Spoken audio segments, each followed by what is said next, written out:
பொல்லாடு ஒரு ரவுடியாக இருந்து தான் கிரிக்கெட் பிளேயர் ஆனார்னு சொன்னால் உங்களால் நம்ப முடியுதா? இன்றைக்கி இவரை பற்றி கொஞ்சம் பார்க்கலாம் வாங்க. இந்த மாதிரி நிறைய இன்ட்ரெஸ்டிங்கான வீடியோ பார்க்க நம்ம பேஜை ஃபாலோ பண்ணிக்கோங்க.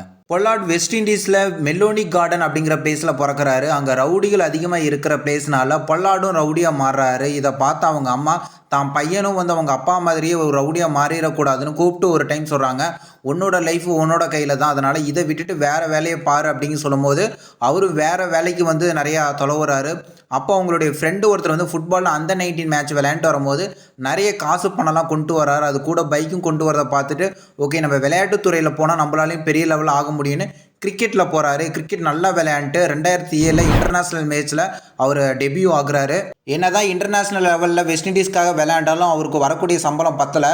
அதனால் ஐபிஎல், பிபிஎல் இந்த மாதிரி பெரிய பெரிய பிரீமியம் லீக்கில் அவர் கலந்துக்கிறதுனால கோடிக்கணக்கில் அவர் சம்பாதிக்கிறாரு.